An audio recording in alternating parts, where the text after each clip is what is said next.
비밀. 최은영. 말자는 간판에 적힌 글자를 속으로 읽었다.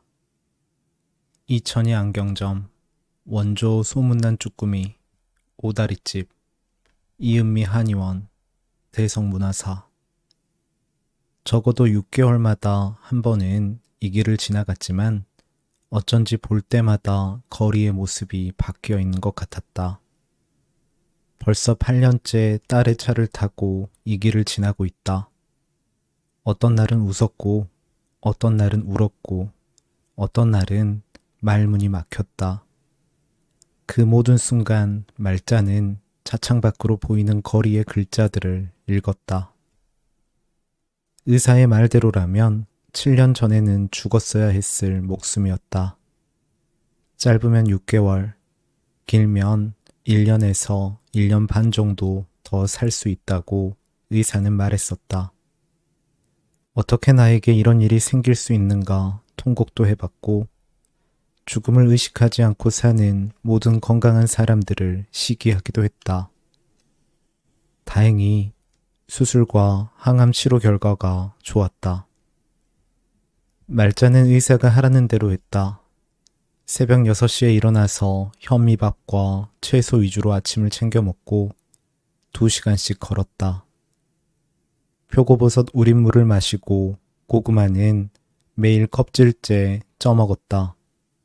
굶으면 죽는다는 생각으로 구역질이 치받칠 때도 억지로 음식을 떠먹었다. 자고 일어나는 시간, 먹는 시간, 운동하는 시간을 칼같이 지켰다. 5년 뒤 그녀는 완치 판정을 받았다. 그 이야기를 듣고 가장 기뻐한 건 손녀 지민이었다. 그 애는 아기 때처럼 말자의 치마폭에 엎드려서 펑펑 울었다. 항암 치료를 받는 동안에는 한 번도 눈물을 보이지 않던 애였다. 말자는 그제야 그의 마음고생이 어땠을지 짐작되었다. 6개월 뒤 암세포는 다른 쪽으로 전이되었고 상황은 계속 악화되었다. 그리고 오늘 말자는 의사로부터 다시 한번 비관적인 검사 결과를 들었다. 운전하는 딸 영숙의 얼굴이 예전보다 더 수척해진 것 같아서 말자는 마음이 쓰였다. 너 어디 아프냐? 묻고 싶었지만 그게 지금 엄마가 할 소리요? 라고 따져 물을 게 뻔해서 아무 말도 하지 않았다. 딸은 손등으로 볼에 흐르는 눈물을 훔치면서 운전하고 있었다. 이럴 땐 그저 아무 말도 하지 않는 게 좋은 법이다. 지난 8년간 자기 때문에 딸이 마음고생한 걸 생각하니 그 미안한 마음을 어떻게 갚을 수 있을지 막막해졌다. 하필이면 자기 딸로 태어나 안 해본 고생이 없었던 영숙 앞에서 말자는 늘 할 말을 잃었다. 지난 1년 반 사이에 영숙은 전혀 다른 사람이 된 것 같았다. 눈에 띌 정도로 살이 빠졌고 통화를 해도 횡설수설할 때가 많았다. 일주일에 한 번 전화를 할까 말까 했던 애가 수시로 전화해서 박서방 욕을 하고 직장 사람들, 고객들 욕을 했다. 쌍욕을 섞어가며 살기가 담긴 말을 하는 영숙의 낯선 모습이 말자는 걱정스러웠다. 가끔은 술을 마시고 밤에 전화해서 엄마, 엄마 하고 내내 울음을 터뜨릴 때도 있었다. 말자는 영숙아, 영숙아 하고 딸의 이름만 부를 뿐 무슨 말을 해야 할지 알지 못했다. 그런 통화를 하고 나면 영숙의 감정이 그대로 느껴져서 명치가 답답하고 이마에서는 진땀이 흘렀다. 너 그날 전화해서 왜 그리 울었어? 물으면 영숙은 엄마, 나 기억이 하나도 안 나. 갱년기가 심하게 왔나 봐. 라고 석연찮은 변명을 했다. 생각해보니 지민이 중국에 간 지도 1년 반이 되었다. 말자는 딸네 집에서 시외버스로 2시간 거리에 살고 있다. 딸네 집에서 같이 살다가 지민 아빠의 일자리가 서울에 잡히는 바람에 분가했다. 지민도 중학교 3학년이었고 더는 돌봐야 할 아이가 아니었다. 맞벌이하는 딸의 요청으로 말자는 지민을 맡아 키웠다. 젖먹이 때부터 항상 붙어 지내던 지민과 떨어지는 일이 자기 살을 도려내는 것처럼 힘들었지만 집 평수까지 줄여가며 서울로 올라가는 딸내를 따라가는 건 짐이 되는 일이라고 생각했다. 이사 가는 날 아침, 지민은 신문지 한 장과 손톱깎이를 들고 와서 말자 앞에 앉았다. 말자는 어느 때보다도 정성스럽게 지민의 손톱과 발톱을 깎았다. 넌 손이 가늘고 길어서 곱게 살 거야. 할미처럼 고생 안 하고. 맨날 그 소리. 선생님 돼서 말이야, 지민아. 학생들 가르치고. 무슨 말을 더 하려 했는데 눈물이 나서 말이 콱 막혀버렸던 것이 기억난다. 시야가 흐려져 지민의 그 예쁜 손이 잘 보이지 않았다. 마음이 약해진 말자를 보면서 지민도 울었다. 슬픈 기억이지만 되돌아보면 행복한 추억이기도 하다. 그때부터 매일같이 말자는 지민을 그리워했다. 자다가도 그의 이름을 불렀고 교복을 입고 지나가는 또래 애들 사이에서 지민을 불러보기도 했다. 어쩌다 그 애를 만나기로 하면 그 전날부터 잠이 오지 않았다. 말자는 지민을 오냐오냐 키웠다. 소고기를 갈아 만든 이유식을 먹이고 예쁜 천을 떼다 재봉틀에 돌려 세상에 하나뿐인 옷을 입혔다. 부모는 맞벌이의 외동이었으니 쉽게 외로움을 탈까봐 있는 정 없는 정을 다 줬다. 딸 영숙에게는 해주지 못했던 일이었다. 영숙이 5살에 영숙 아빠가 저 세상으로 갔다. 말자는 엄마, 엄마 부르는 예쁜 것을 동서집에 맡기고 식당 일을 나가기 시작했다. 그 작은 것이 일찍 철이 나서 어른 노릇을 해내던 모습이 말자는 두고두고 아팠다. 그런 이유로 말자는 지민을 철없는 아이로 키우고 싶었다. 제 손으로는 손톱 하나 제대로 깎지 못하고 어리광 부리는 철딱선이 없는 애로 키우고 싶었다. 학교에 들어간 지민은 한글로 자기 이름도 쓰고 한자로 1, 2, 3, 4, 5도 쓸 줄 알게 되었다. 깍두기 노트에다 큰 글씨로 글자를 쓰는 지민을 위해 말자는 예쁘게 연필을 깎아 놓았다. 한글을 뗀 지민은 눈에 들어오는 글자란 글자는 죄다 읽어댔다. 3호 연립, 중앙유치원, 일방통행, 자푸구함. 글자를 읽는 즐거움으로 제잘되는 그 애를 보는 건 참 흐뭇한 일이었다.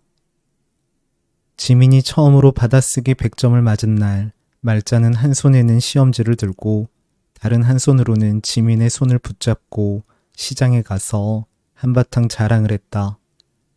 이것 좀 보소. 얘가 내 손녀인데 이 시험지 좀 보소. 아이고, 할매가 장한 손녀 두셨네. 얘가 원체 똘똘해요. 내 손녀라 그런 건 아니고. 말자는 첨가물 가게에서도 생선 가게에서도 건어물 가게에서도 묻지도 않는 사람들을 붙들어 놓고 자랑을 했다. 신발 가게에 가서도 마찬가지였다. 지민에게 예쁜 운동화 하나 사주려고 들른 참이었는데 자랑 끝에 공연히 싸움이 붙었다. 조 여사도 호들갑은 정식 시험도 아니잖아. 끼케야 받아쓰기 100점 갖고 그렇게 자랑하면 사람들이 욕해요. 아니 이게 정식 시험이 아니면 뭐야? 아이고 알았어. 그래 조 여사니까 그렇게 생각할 수 있지. 지금 김 사장 뭐라는 거야? 조 여사라니까라니? 조 여사가 글자를 모르니까 그게 대단해 보이는 거지. 뭐가 대수라고. 김 사장 지금 말 다 했어? 한바탕 싸움을 하고 말자는 지민의 손을 끌고 나와서 시장을 벗어났다. 신발가게 여자는 반반한 얼굴로 아무렇지 않은 척 사람 속 뒤집어 놓기를 잘했다. 그 시절에도 고등학교를 나왔다고 하얀 블라우스에 검정 월남 치마를 입은 사진을 자랑스레 보여주곤 했다. 담담한 척했지만 학교라고는 문턱도 밟아본 적이 없는 말자는 그럴 때마다 속이 쓰렸다. 동네 여자들이 학창시절 이야기를 할 때면 말자는 그이들이 자기만 쏙 빼놓고 따돌린다는 소외감과 괜한 자격지심을 느꼈다. 큰 도시에는 다 큰 어른에게 한글을 가르쳐주는 학원도 있다고 하던데 소읍에 사는 말자로서는 그림의 떡 같은 이야기였다. 지민이 책받침 하나를 내민 건 그날 저녁이었다. 이거 봐봐 할머니. 이게 뭐야? 이것만 공부하면 할머니도 나처럼 다 읽을 수 있다? 참말이냐? 말자는 지민이 내민 책받침을 가만히 바라보았다. 어지러운 그림들이 정신없이 흩어진 모양새였다. 나랑 10밤만 연습해 할머니. 지민은 작은 손가락으로 그림 하나를 가리키면서 말했다. 이건 아야. 따라해봐. 할머니, 아. 말자는 지민이 이 하면 이 했고 오 하면 오 했다. 지금 생각해도 이상한 일이었다. 고작 8살짜리 애가 어른을 앉혀놓고 가나다라를 가르쳤다는 사실이. 말자의 귀에 쏙쏙 들어오도록 지민은 설명을 잘했다. 틀렸다고 무안주지도 않았고 빨리 이해하지 못했다고 재촉하지도 않았다. 틀린 것은 기억해뒀다가 다시 묻고 답이 맞으면 칭찬해줬다. 지민의 말대로 10밤을 자고 나자 책받침에 적힌 모든 한글을 다 읽을 수 있었고 시간이 더 지나자 신문과 광고지에 적힌 글자들도 더듬더듬 읽을 수 있게 됐다. 진정한 무선전화기는 꺾어져야 한다. 맥슨전자. 24시간 편의점 시티하우스. 체인 가맹점 모집 안내. 세상은 글자 천지였다.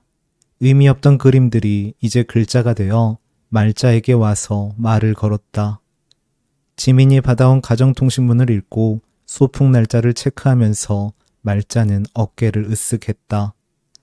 깍두기 노트 표지에 조말자라고 자기 이름을 쓰고는 지민과 같이 숙제를 했다. 말자는 그런 지민에게 어떤 말로 고마움을 전해야 할지 알지 못했다. 지민 나이에 얼마나 학교에 가고 싶었는지 말자는 아직도 기억하고 있다. 오빠를 졸라서 몰래 교실에 따라 들어갔을 때 오빠의 담임선생님은 말자 몫의 의자를 하나 마련해줬다. 너 이름이 뭐니? 묻는 목소리와 눈빛이 따뜻했다. 조말자요. 말하고 고개를 푹 숙이자 선생님은 갱지 한 장에 연필 한 자루를 주고 그림을 그리라고 말했다. 선생님에게서는 생전 처음 맡아보는 좋은 냄새가 났다. 이야기 속에서 나온 선녀인지도 몰라. 새하얀 피부에 좋은 옷을 입고 풍금을 치던 그녀의 모습을 말자는 이른이 된 지금도 기억한다. 그때 느꼈던 구름을 탄 것처럼 제 몸이 부드럽고 가벼워졌던 느낌도, 갱지 위에 그렸던 강아지, 호두나무, 집과 담장 그림도. 집에 돌아오자마자 말자는 제 어미에게 따귀를 맞았다. 기집애가 주제도 모르고 감히 학교 구경을 했다는 이유였다. 5월의 볕이 따가웠다. 길게 늘어선 배추밭 고랑에 앉아서 말자는 훌쩍대다가 눈물을 삼켰다. 그리고 다시는 학교 근처에 얼씬거리지 않았다. 학교를 지날 일이 있으면 멀리 돌아서라도 피해갔다. 허나 그 모든 사정을 지민에게 말할 수는 없는 일이었다. 네가 나에게는 첫 선생님이었다고. 처음으로 나를 따뜻하게 칭찬해준 사람이었다고. 딸은 거실에서 이불을 깔고 머리를 대자마자 코를 골며 잠에 빠졌다. 말자는 잠든 영숙의 얼굴을 가만히 쳐다보았다. 검게 염색한 머리가 무색하게, 흰머리가 빼곡하게 올라와 있었고 정수리는 보기 민망할 정도로 횡댕그렁했다. 처녀 시절에는 고무줄로 2번만 감아도 팽팽해질 정도로 수치 많은 아이였다. 젊어 고생을 많이 한 데다 산후조리를 할 새도 없이 일을 나간 탓으로 30이 넘어서부터 영숙은 안 아픈 데가 없었다. 사위 박서방은 아들만 셋인 집의 첫째 아들이었다. 영숙이 지민을 낳고 나서 아이를 갖지 못하자 사돈 여자의 원성이 대단했다. 그 여자는 걸핏하면 전화를 걸어 M1 영숙을 쥐잡듯이 잡았다. 사위의 집에 얹혀 사는 형편이었으므로 말자는 사돈과 마음 놓고 싸워보지도 못했다. 성질머리대로였다면 단박에 코를 눌러줄 수 있었을 테지만 영숙을 생각해서 그럴 수가 없었다. 가끔씩 그 여자가 고가운 소리를 하면서 속을 박박 긁어놔도 말자는 네 사부인 하면서 사돈의 기분을 풀어줘야 했다. 영숙은 32에 자궁 적출 수술을 받았다. 네가 우리 집 대를 끊어놓았다. 그 큰 수술을 마치고 병실에 누워있는 영숙더러 사돈 여자는 할 소리 못할 소리 가리지 않고 말했다. 다른 집 며느리들은 아들 두셋 잘도 낳던데 너 같은 게 들어와서. 마음 같아서는 너 죽고 나 죽자고 때려 눕히고 싶었지만 말자는 아무 말도 하지 않았다. 내 딸 영숙을 위해서. 그의 편안한 결혼 생활을 위해서 친정엄마가 참아야 한다고 믿었다. 흥분한 사돈을 진정시키려고 사돈 쪽으로 걸어가니 사돈 바로 옆에 지민이 쪼그리고 앉아 있었다. 너 언제부터 거기 있었냐? 지민은 말자 쪽으로 고개를 돌리지 않았다. 아가야, 너 언제부터 여기 있었어? 지민은 고개를 숙인 채로 울고 있었다. 어떻게 애가 듣는 데서 그런 소리를 짓거릴 수 있는지 말자는 분노로 머리가 다 타버릴 것 같았다. 영숙의 시어머니라는 이유로 영숙의 편 한 번 들어주지 못하고 늘 사부인에게 잘하라는 소리만 했던 말자였다. 그것이 현명한 친정엄마의 노릇인 줄 알았다. 허나 딸이 오늘 같은 수모를 당하는데도 침묵하고 있던 것이 현명한 일이었을까? 딸을 지켜주지 못해서 금쪽 같은 손녀까지 상처 입지 않았나? 사부인, 이제 그만하시죠. 애가 듣고 울지 않습니까? 경우를 지켜서 말한다고 했는데도 목소리의 떨림까지는 숨길 수가 없었다. 대를 끊었다니요? 여기 사부인 손녀딸은 하늘에서 떨어졌답니까? 저는요, 10손자 데려와도 우리 지민이 하나랑은 못 바꿉니다요. 사부인. 지금 잘한 게 뭐가 있다고 큰 소리예요? 몸 아파서 자궁까지 떼어낸 게 잘못입니까? 아픈 사람 앞에서 막말하는 거 아닙니다. 저같이 무식한 여편네도 그건 아니라고 배웠습니다. 더 많은 말을 하고 싶었지만 혀가 굳은 것처럼 말이 나오지 않았다.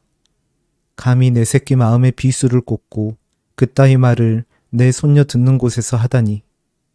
더 있다가는 무슨 말이 나올지 몰라 말자는 지민의 손목을 낚아채서 병원 복도로 끌고 나갔다. 지민의 작은 손은 차갑고 축축했다. 차마 그의 얼굴을 쳐다보지 못하고 말자는 병원 1층 매점으로 내려갔다. 뭐 먹을래? 아무거나 말해봐. 할미가 다 사줄게. 봉봉 먹을까? 쌕쌕 먹을까?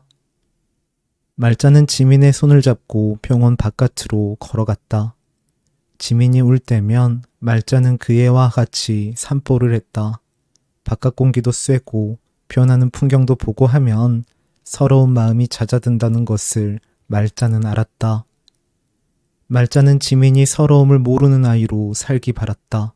흘릴 필요가 없는 눈물을 흘리지 않았으면, 겪지 않아도 될 고통을 겪지 않았으면 했다. 삶에 의해 시시때때로 침해당하고 괴롭힘당하지 않기를 바랐다. 지민은 삶을 견디는 사람이 아니라 삶을 기꺼이 누리는 사람이 되어야 했다. 야야, 지민아, 너 마음 쓰지 마라. 어느새 눈물을 그친 지민이 말자의 팔에 기댔다. 너가 어른 되면 남자고 여자고 없다. 너가 여자여서 안 된다는 소리 듣거들랑 무식한 소리구나 하고 비웃어버려.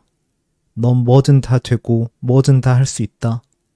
너 땐 남자고 여자고 마음 바른 사람이 잘 살 거야. 병실에 가니 사돈 여자는 돌아가고 없었다. 말자는 부은 얼굴로 누워있는 영숙에게 다가갔다.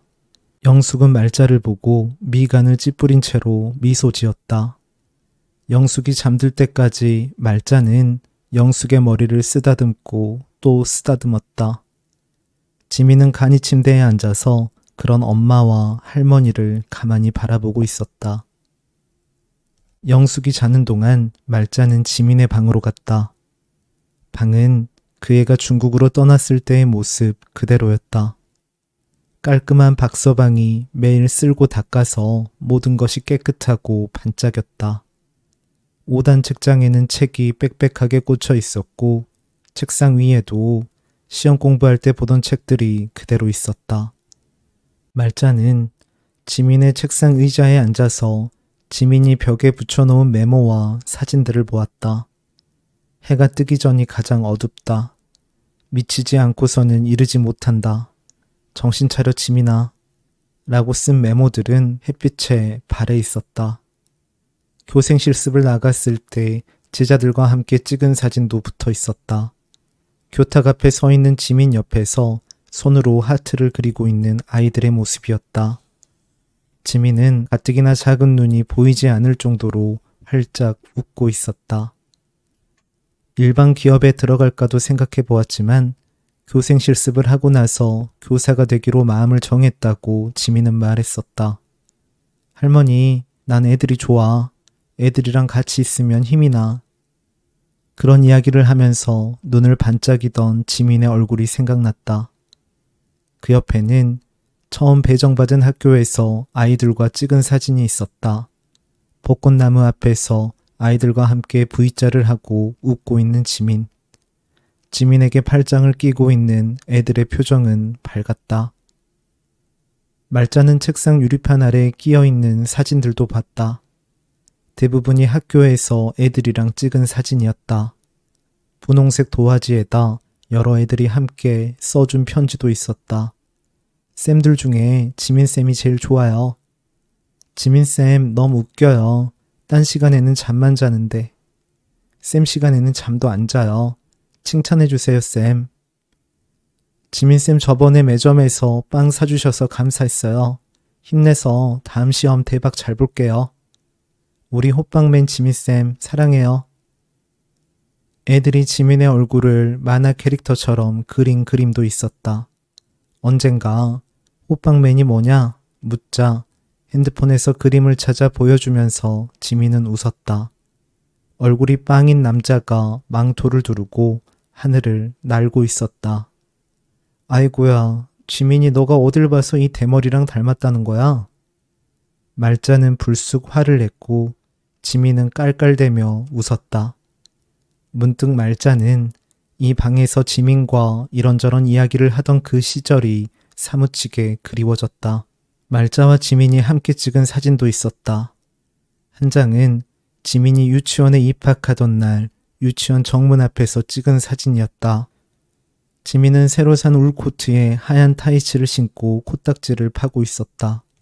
말자는 지민에게 무슨 말을 하는 모양새인데 분명 코딱지 자꾸 파면 코피 난다 같은 말이었을 것이다. 시간이 이렇게 흘러 말자는 70이 되고 지민은 28이 되었다. 매일매일을 제 몸처럼 붙어있던 지민이 이제는 먼 땅으로 가버려 소식 한 통이 없었다. 시간은 모든 것을 바꿔버렸지만 사진 속 그 풍경은 손에 잡힐 것만 같았다. 목욕을 시키고 내복을 입히고 머리를 빗겨주고 그 작은 발에 양말을 신겨주던 일. 툭하면 엎어져서 무릎이 깨지는 아이가 염려되어 지민이 달리면 말자도 뒤따라 달렸던 일. 잠투정을 하는 지민을 자리에 눕혀놓고 토닥토닥 재우다가 자기도 모르게 같이 잠들어 버렸던 일이 모두 어제의 일만 같았다. 다른 사진은 2년 전 가을에 제주도에 놀러가서 찍은 것이었다. 말자의 암 완치 기념으로 지민과 영숙, 말자 세 모녀가 3박 4일로 여행을 갔던 때였다. 말도 타보고 고민형 박물관에도 가보고 큰 폭포도 2개나 봤다. 흑돼지 삼겹살도 먹고 땅콩 아이스크림도 먹고 오메기 떡도 먹었다. 영숙이 운전을 하고 지민이 숙소와 음식점 가볼 곳을 미리 알아놓아서 말자는 그 애들을 따라다니기만 하면 되었다. 사진은 우도의 백사장에서 찍은 것이었다. 처음으로 보는 하얀 모래의 하늘빛 물이었다. 산호가 부서져서 흰 모래가 됐다고 지민은 말했다. 물에 발을 담가보고 싶다고 말하니 지민이 양말을 벗고 먼저 바다에 들어갔다. 둘 다 발목까지 바다에 담그고 웃고 있었는데 그 모습을 영숙이 찍었다. 말자는 자기의 팔짱을 끼고 쫑알대는 지민의 얼굴을 보면서 가슴이 뻐근해졌다. 우도에서 배를 타고 성산항으로 가는 길에 말자는 지민을 바라보다 말했다. 지민아, 응? 이게 마지막이다. 뭐가? 너가 나 데리고 다니는 거 말이야. 그게 뭔 소리래 할머니인? 시간 있고 돈 있으면 너 좋은 거 해. 할머니, 응. 내가 진짜 선생님이 되면 그땐 더 좋은 구경 시켜줄게. 너가 진짜 선생님이 아니면 뭐야? 세상에 가짜 선생님도 있냐? 나 아직 기간제 교사잖아. 기간제가 뭐냐? 지민은 티슈 위에 펜으로 기간제 교사라고 썼다. 내가 선생님 되는 시험 아직 못 붙었잖아. 말자는 기간제 교사라는 글자를 뚫어져라 쳐다보았다. 아무리 보아도 그게 무슨 소린지 알 수 없었지만 그냥 아는 척 고개를 끄덕였다. 선생님이면 선생님이지 기간제인지 기관제인지 뭐가 그렇게 복잡한지 알 수 없었다. 지민의 책상에 앉아 말자는 성산항으로 가던 여객선 위의 풍경을 그렸다. 강풍에 지민의 긴 머리칼이 이리저리 날리던 모습이, 얼굴에 붙은 머리칼을 넘기던 그 작고 통통한 손이 보이는 듯했다. 자기 딴에는 어른이라고 했지만 말자의 눈에 지민은 그저 물가에 내어놓은 어린아이였다. 언젠가는 너를 두고 떠나야 하겠지. 하지만 걱정되지는 않아. 가판 위에 서서 말자는 그렇게 생각했었다. 힘든 일도 있겠지만 너라면 잘 이겨낼 수 있을 거야.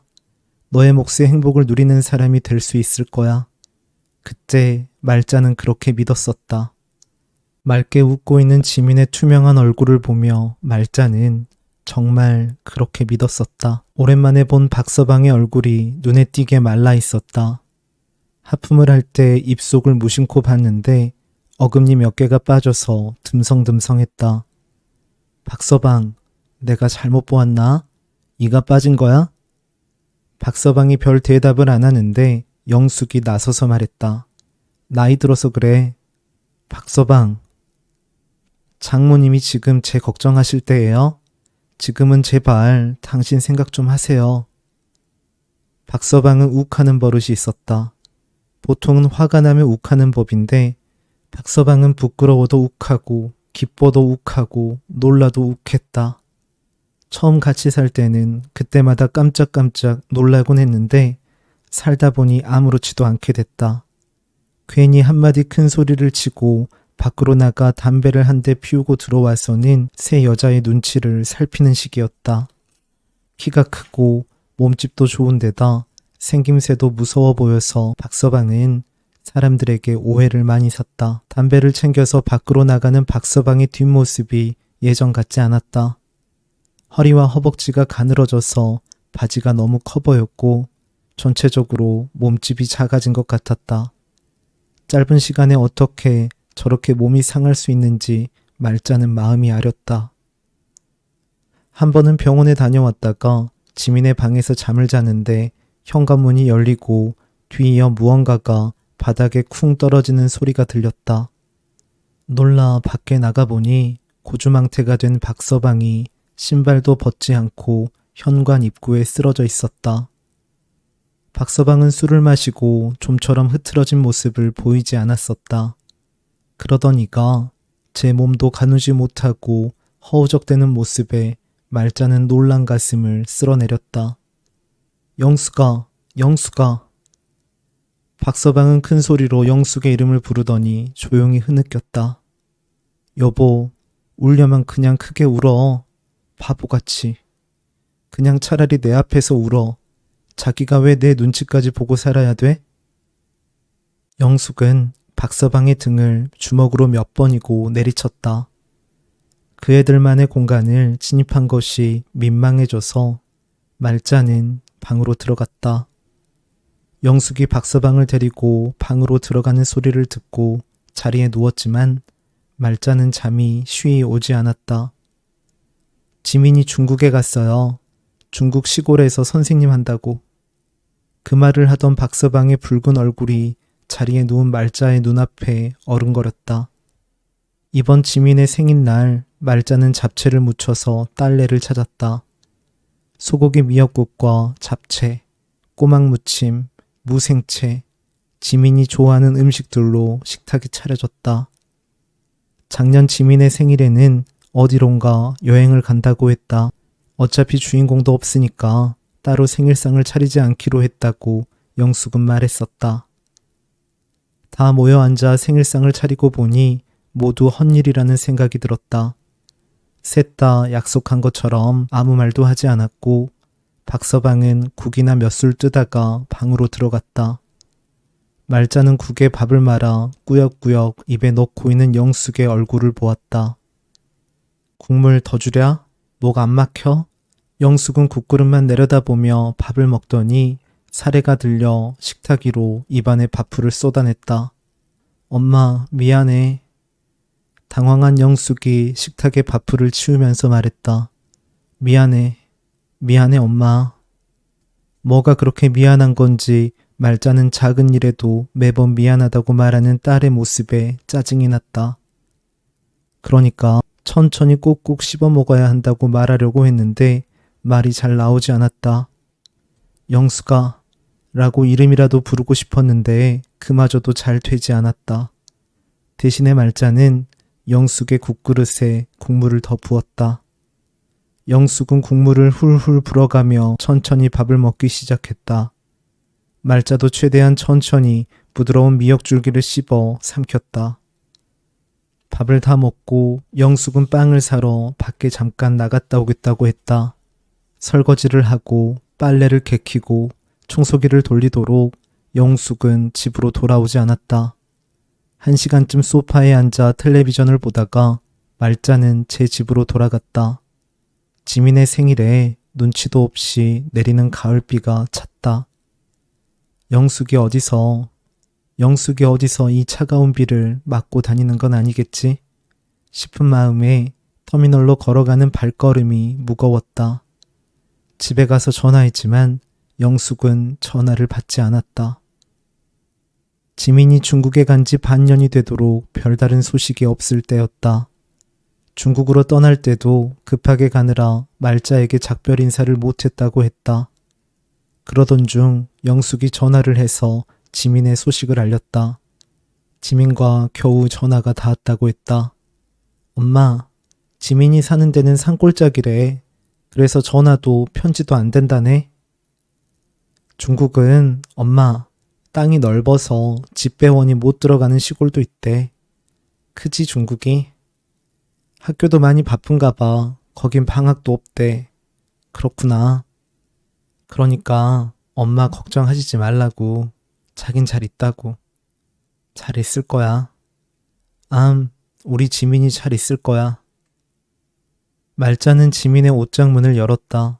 겨울 코트, 봄가을 잠바, 일 나갈 때 입던 재킷 몇 벌, 가디건, 정장 치마, 그 옆으로는 여름 원피스들이 보였다. 작은 옷장이라 옷들이 빽빽하게 걸려 있어서 가디건 하나를 빼자 여름 원피스 2벌이 옷걸이에서 미끄러져 떨어졌다. 앞단추가 3개 달린 쥐색 가디건이었다. 따뜻하지 않은 재질에 보풀도 심한 옷이었는데 지민은 이 옷을 주구장창 입었다. 그 옷 좀 갖다 버리라고 아무리 이야기를 해도 지민은 도무지 말자의 말을 듣지 않았다. 싸구려 합성 섬유로 만든 무겁고 오래된 옷. 말자는 그것이 사람이라도 되는 것처럼 두 손으로 들어보고 품에 안아보았다. 지민이 집에 없으니 이 흉한 옷을 버릴 좋은 기회였는데도 말자는 그럴 수가 없었다. 언젠가 돌아올 지민이 그 옷 어디 있는 거냐고 따져 물을 것 같아서였다. 말자는 영숙과 박서방이 잠자리에 들고 난 뒤면 지민이 좋아하던 옷을 몰래 걸쳐보곤 했다. 대부분은 방에서만 입었지만 마음이 내킬 때는 그 옷을 입고 밖에 나돌아다니기도 했고 그중 몇 벌은 자기 집으로 가져와서 잘 때 안고 자기도 했다. 말자는 지민의 가디건을 입고 옷장 거울에 비친 자기 모습을 보았다. 꼬챙이처럼 마른 노인네 하나가 구부정하게 서 있었다. 눈은 움푹 들어간 데다가 눈썹도 없어서 가만히 쳐다보고 있는 건데도 의문스러운 표정을 짓는 것만 같았다. 거울에 비친 자기 모습을 보는 건 꽤 오랜만의 일이었다. 살이 빠지기 시작한 이후부터는 얼굴 보기가 두려워서 거울을 정면으로 본 적이 없었다. 말자는 지민의 베이지색 스카프를 꺼내서 목에 둘렀다. 단지 지민의 옷을 입고 스카프를 둘렀을 뿐인데도 온몸에 힘이 다 빠져나가는 것 같았고 다리가 후들거렸다. 말자는 지민의 침대 위에 누웠다. 수술을 한다고 해도 별 가망이 없으리라고 의사는 조심스럽게 말했다. 예전 같았으면 마음이 무너졌을 말이었지만 말자는 오히려 편안했다. 더 이상의 수술도 항암 치료도 싫었다. 무엇을 위해 생을 연장해야 하는지 이유도 알 수 없었고 어떤 미련도 없었다. 차라리 잘 됐지 싶었다.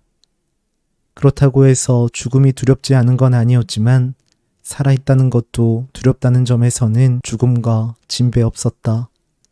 그 마음을 숨기고 영숙 앞에서 무슨 표정을 지어야 할지 말자는 알지 못했다.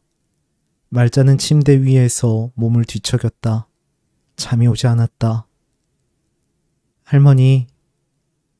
지민이 그곳으로 가고 나서 말자는 지민의 목소리를 환청으로 여러 번 들었다. 다른 말도 아니고 꼭 할머니라고 부르는 소리였다.